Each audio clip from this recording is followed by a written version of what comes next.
I know I'm looking like a crazy woman right now, and I know that what I'm about to say is hella crazier more than my looks. But believe me it or not, trust me, you're gonna pick one or two from this. And even if you don't trust me, just listen to what I've got to say. I feel like this thing of marriage is 50-50, marriage is 100-100 is just not true. It's just an illusion. It's just something that doesn't exist. There's absolutely nothing like 50-50 in marriage, and there's absolutely nothing like 100-100 in marriage. All these things are just, I don't know. I don't know how you created those things, but I would just say that there are things that never exist. They're never working. Like, you should never believe those stuff. First, I will give it. Like, today, your husband is 100. And maybe you're barely the minimum, you're barely meeting up to 10. Tomorrow you are 100, your husband is 5. Tomorrow you are 5, your husband is 110, 1,000. Next tomorrow you are like, you're not even meeting, you're barely 5%, and your husband is 1,000%. So I believe that if we start measuring it and saying marriage has to be 50-50, marriage has to be 100-100, I'm not talking about the what's it called, the financial aspect, because I feel like what people discuss much more is all about the financial aspect in marriage. But the truth is, marriage is what more than financial aspect. Marriage is actually a lot more than financial.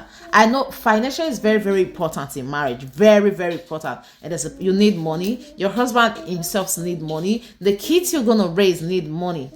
So I'm not talking about money. I'm talking about other things that even with this financial thing, if those things are not in place, this marriage will still, it will still not work. Do you get?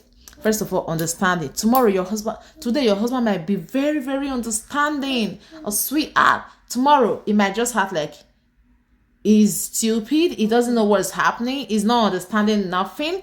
And today you might be a sweet darling wife, and tomorrow you might never just understand anything that your husband is saying. Like, you are not agreeing, you don't get it, you don't want to get it, and that's okay.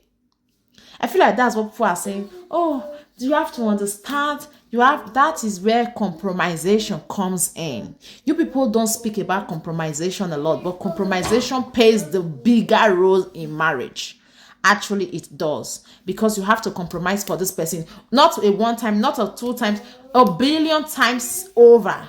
You have to keep compromising. You have to keep saying, okay, this person has done something that you are not saying what this person is saying, because the truth is this person is a different person. Not even if this person is your soulmate, even if you guys have, you get married to somebody that you have a lot in common. Even if you have a lot in common with this person, you're still going to have 1 or 2 or 3 or 100 things that you don't have in common.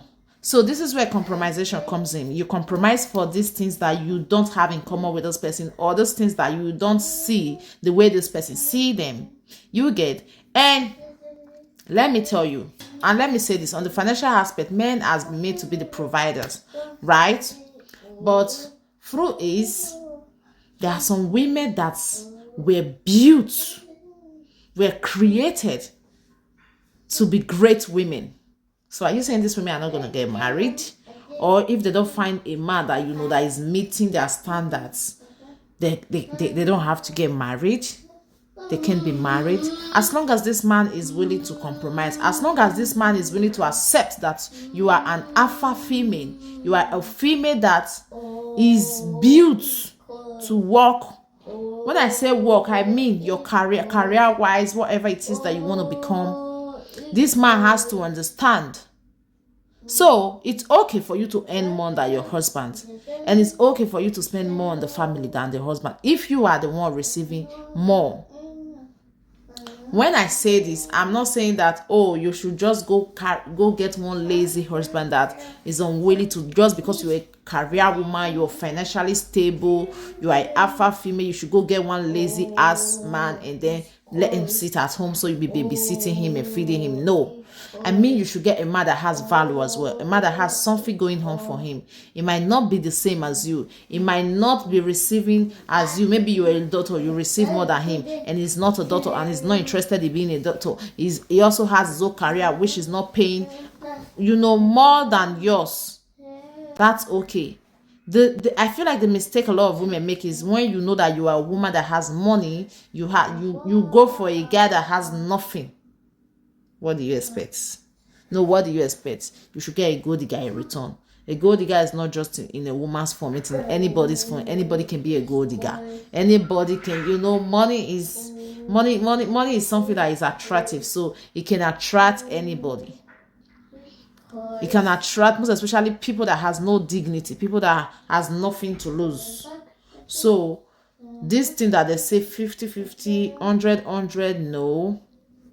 Think about the emotional part of it. You might just wake up one morning and be seeing your husband like a spiritual husband. Like, you'll be wondering, how did I get here? Why did I accept this man in the first place? And then this man has to now know that, today that my wife is thinking like this is compromisation. This is understanding. Why is my wife behaving like this? Then he has to low down and give you reasons to see why you choose him in the first place to be your husband. Same goes for the wives. If today your husband is just behaving like, your husband just wake up and just start seeing you like, why did I even choose this woman? What? I don't even understand. It's now time for you to step up your game and then show him the reason he chose you to be his wife. Except cheating is not part of it. Abuse is not part of these things that I'm saying. I'm not saying that if a man is abusing you, if a man is cheating on you, you should try to show him that, don't cheat. You cannot keep a man that is abusive. You cannot keep a man that is a cheating husband. Likewise, a woman as well. So those are the things that people don't speak about when it comes to marriage. Those are the deep roots that they don't really go into. But those are important aspects. You get. And a lot of people always say dating and marriage there's no difference. There is a difference. The difference in the dating pool is that you're dating this person, you're trying to win this person over. You want to show this person that you're worthy. They should be your husband as a woman. And then the man wants to show you that you should be his wife. But the real deal starts after marriage. Now that you have showed them, they have now accepted you, what are you ready to do to keep them? Because if you don't do what you did to get them, the truth is you will lose them. So you have to keep up with that thing that you did to get them. Because it's that thing that made them say, okay, yeah, I think I can agree.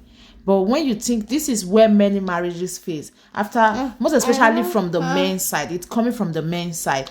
Because after you get a woman, the woman has agreed to be your wife and all of that, you now be like, okay, I've heard that she's not my wife, you stop. This is why many marriages crash. This is why many women are lacking emotional connection with their husbands. Because after marriage, the man just feel like, okay, I've gotten this person. But no, the real work starts once you get married.